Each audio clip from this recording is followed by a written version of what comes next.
السلام علیکم ورحمۃ اللہ وبرکاتہ۔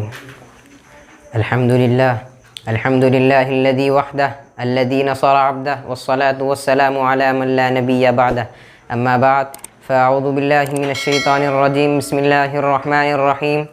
ورفعنا لک ذکرک، صدق اللہ العظیم۔ کون کرتا ہے یہ دعویٰ کہ بڑی ہے دنیا، کون کرتا ہے یہ دعویٰ کہ بڑی ہے دنیا، میرے سرکار کے قدموں میں پڑی ہے دنیا۔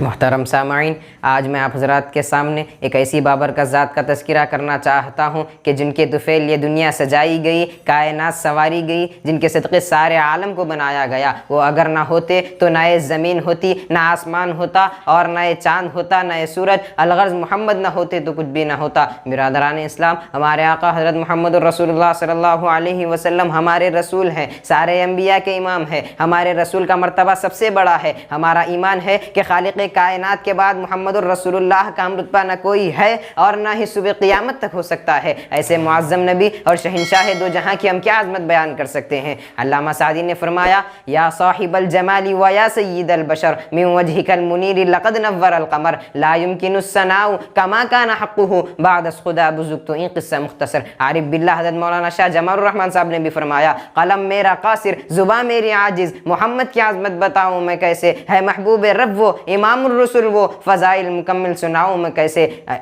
برادران اسلام، ہمارے آقا حضرت محمد رسول اللہ صلی اللہ علیہ وسلم کی ہر چیز نرالی تھی۔ آپ کا طرز تکلم سب سے پیارا تھا۔ آپ تکلم فرماتے تو یوں محسوس ہوتا جیسے موتی جھڑ رہے ہیں۔ آپ کی زلف مبارک سے سورج اپنی کرنیں بکھیرنا سیکھتا تھا۔ آپ کے دانتوں کی چمک سے چاند بھی شرما جاتا۔ آپ کی نگاہ جس پر پڑتی وہ سنور جاتا۔ آپ کے ساتھ جو بھی متصف ہوتا وہ پھول بن کر سارے عالم کو معطر کرنے لگتا۔ غرض آپ صلی اللہ علیہ وسلم جیسا حسین و جمیل اور باکمال و حلیم نہ پیدا ہوا ہے اور نہ ہی قیامت تک پیدا ہو سکتا ہے، اس لیے کہ خالق ارض و سماوات نے جس سانچے میں ڈھال کر آپ کو بنایا تھا، آپ کو بنانے کے بعد خالق دو جہاں نے اس سانچے ہی کو توڑ دیا۔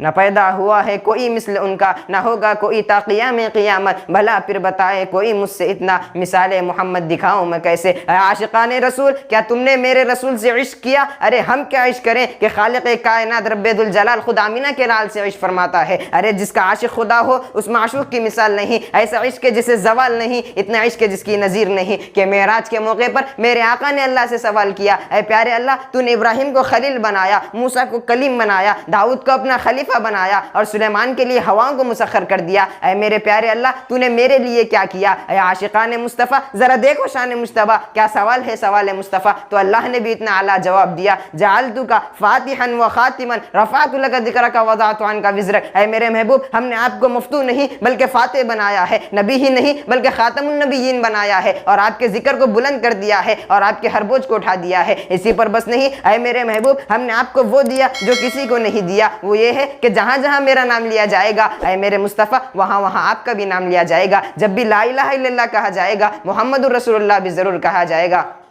شمع رسالت کے پروانوں، ذرا غور کرو کہ آدمی اپنی ناموری کے لیے کیا کیا کرتا ہے۔ بے پناہ پیسہ خرچ کرتا ہے، مال و دولت کا انبار لٹا دیتا ہے، اور ہمیشہ اس فکر میں رہتا ہے کہ اس کا نام روشن ہو جائے۔ مگر قربان جائیے سرکار مدینہ، کونین کے نگینہ، یتیم آمینہ، آقا نامدار، مدینے کے تاجدار، اللہ کے رازدار، کونین کے سرور، ساقی کوثر، شافع محشر، محبوب رب اکبر، احمد مصطفیٰ محمد مصطفیٰ صلی اللہ علیہ وسلم کی ذات گرامی پر کہ اللہ نے فرمایا، اے میرے محبوب، تمہیں کچھ کرنے کی ضرورت نہیں، ہر جگہ تمہارا نام ہمارے نام کے ساتھ ملزوم رہے گا۔ چنانچہ ہم قرآن کریم کا سرسری مطالعہ کرتے ہیں تو پتہ چلتا ہے کہ اللہ نے بے شمار مقامات پر اپنے نام کے ساتھ رسول اللہ کا تذکرہ کیا ہے۔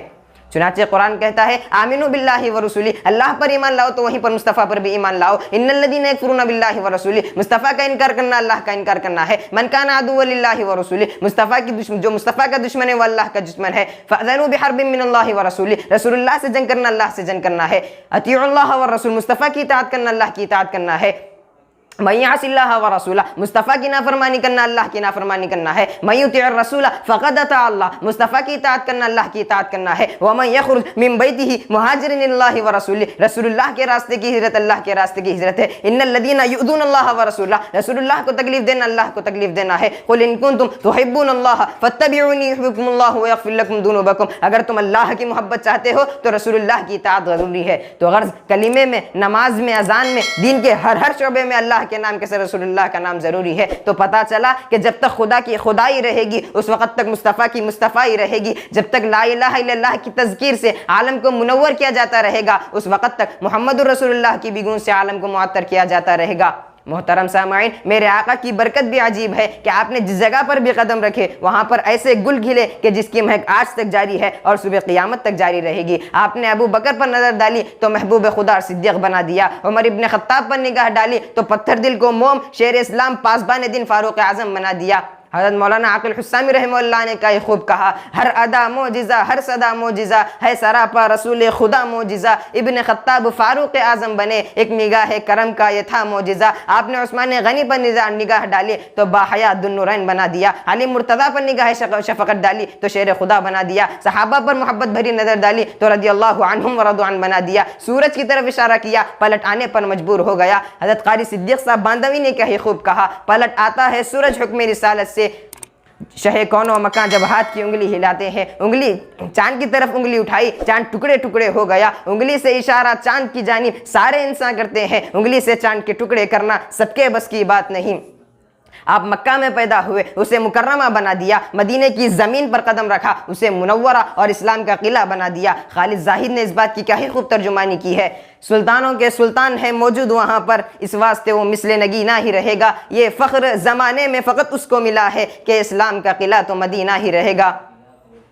محترم سامعین، حضرت محمد رسول اللہ صلی اللہ علیہ وسلم کی عظمت، رفعت، شان و شوکت اور مقام و منزلت اور آقا کی مدحت کرتے کرتے ہم تھک جائیں گے، ہماری زبانیں سوکھ جائے گی، مگر شان مصطفیٰ ہم سے بیان نہ ہو سکے گی۔ بالآخر ہمیں بھی یہی کہنا پڑے گا، بعد از خدا بزرگ تو این قصہ مختصر۔ آخری میں شعر کے ساتھ تقریر کو ختم کرتا ہوں۔ یہ کس نے کہہ دیا آقا کا چہرہ چاند جیسا ہے، یہ کس نے کہہ دیا آقا کا چہرہ چاند جیسا ہے، سنا ہے چاند ان کے حسن کی خیرات لیتا ہے، زمانے والوں ہم سے باادب ہو کر ملا کرنا، شمار اپنا بھی ان کے چاہنے والوں میں ہوتا ہے۔ وآخر دعوانا الحمدللہ رب العالمین۔